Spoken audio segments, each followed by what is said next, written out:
আমার মতো যে আপুরা ঘর সাজাতে পছন্দ করেন আজকের ভিডিওটা তাদের জন্য। সো হ্যালো এভরিওয়ান, আসসালামু আলাইকুম। রিহান মম ব্লগে আরেকটু নতুন ব্লগ দেখার সবাইকে আমন্ত্রণ জানাচ্ছি। কাছে এবং দূরে, দেশ এবং দেশের বাহিরে যে যেখান থেকে আমার ভিডিওটি দেখছেন সবাই আল্লাহর রহমতে অনেক ভালো আছেন, সুস্থ আছেন। প্রতিদিনের মতো আবার আমি আপনাদের মাঝে আরেকটি নতুন ব্লগ নিয়ে হাজির হলাম। আশা করি অনেক বেশি ভালো লাগবে। অন্যান্য সময়ে আমি ঘর গোছানো, তাছাড়া রান্নাবান্না এই ধরনের ব্লগগুলোই আপনাদের সঙ্গে শেয়ার করে থাকি। তবে আজকে একটু ভিন্ন রকম ব্লগ শেয়ার করব। আজকের ব্লগটা অনেক বেশি ইম্পর্টেন্ট। দেখেন কি সুন্দর সুন্দর ঘর সাজানো সব কালেকশন।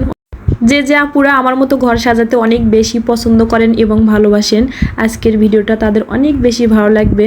এখানকার এত সুন্দর সুন্দর সব ইউনিক কালেকশন দেখে যেন মন ভরে যাচ্ছে। মনে হচ্ছে সবগুলোই আমি বাসায় নিয়ে যাই। আসলে তা তো সম্ভব না, যতটুকু সম্ভব আর কি আমি দু একটা এখান থেকে কিনেছি। নেক্সট কোনো ব্লগে আপনাদের সঙ্গে আবার শেয়ার করব।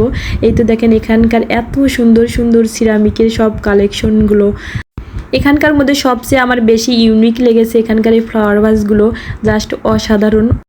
এখানকার বেশিরভাগ প্রোডাক্টগুলো যদি আপনি টিভি ক্যাবিনেটের উপরে সুন্দর করে সাজিয়ে গুছিয়ে রাখেন, দেখতে অনেক বেশি ভালো লাগবে। তাছাড়া এখানে বিভিন্ন ডিজাইনের হ্যান্ড ওয়াশের সেট ছিল। এই হ্যান্ড ওয়াশগুলো যদি বেসিন এরিয়া সাজানো যায়, দেখতে একদম বেশি রাজকীয় লাগবে, অসাধারণ লাগবে। তারপর আমি আরেকটা শপে চলে আসলাম। এখান থেকে আমি এই সাইকেলটা নিয়েছি। এই সাইকেলটা আমি অনেক দিন থেকে খুঁজছিলাম। আসলে একটা জিনিস যদি খুঁজে পাওয়া যায় অনেক বেশি ভালো লাগে। আমি যখন বইমেলায় গিয়েছিলাম এই সাইকেলটা আমি রেখে মেলাতে গিয়েছিলাম, আসার পর দেখি না সাইকেলটা আবার বিক্রি হয়ে গিয়েছে। মনটা অনেক বেশি খারাপ ছিল। তবে অনেক দিন খোঁজার পর আজকে যেহেতু পেয়েছি অবশ্যই তো নিব। তবে এখানকার প্রাইসটা একটু বেশি ছিল। আমার মনে হয় যে দোয়েল চত্বরের ওখানে প্রাইসটা একটু কম ছিল। যারা এখন পর্যন্ত আমার এই ভিডিওটি ধৈর্য সহকারে দেখছেন কিন্তু লাইক দিতে ভুলে গিয়েছেন, প্লিজ প্লিজ আমার ভিডিওটিতে একটা লাইক দিয়ে সম্পূর্ণ ভিডিওটি দেখার অনুরোধ রইল। যারা লাইফস্টাইল ব্লগগুলো দেখতে পছন্দ করেন প্লিজ আমার পেজটিতে একটা ফলো দিয়ে পাশেই থাকবেন।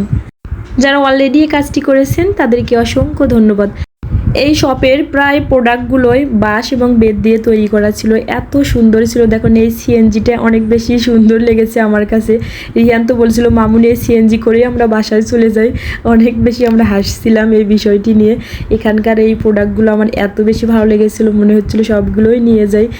এত সুন্দর সুন্দর ঘর সাজানোর জিনিসপত্র আপনারা কোথায় পেয়ে যাবেন আমি ভিডিওর শেষে লোকেশনটা আপনাদেরকে বলে দিব।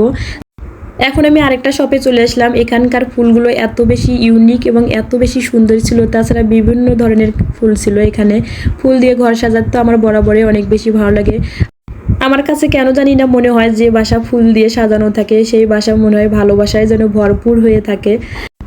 আজকের ভিডিওটা যারা ইউটিউব চ্যানেল থেকে দেখছেন প্লিজ আমার চ্যানেলটিকে সাবস্ক্রাইব করে পাশেই থাকবেন। যারা অলরেডি এই কাজটি করেছেন তাদেরকে অসংখ্য ধন্যবাদ। আজকের ভিডিওটা কে কোথা থেকে দেখছেন প্লিজ একটু কমেন্ট করে জানিয়ে দিবেন। আপনাদের মূল্যবান কমেন্টগুলো পড়তে আমার অনেক বেশি ভালো লাগে। এই শপের লোকেশন হচ্ছে ঢাকা চন্দ্রিমা সুপার মার্কেটের নিচতলায় আসলে আপনারা এই সব প্রোডাক্টগুলো পেয়ে যাবেন। তাহলে আজকে এ পর্যন্ত। আপনাদের সবার প্রতি ভালোবাসা এবং শ্রদ্ধা রইল।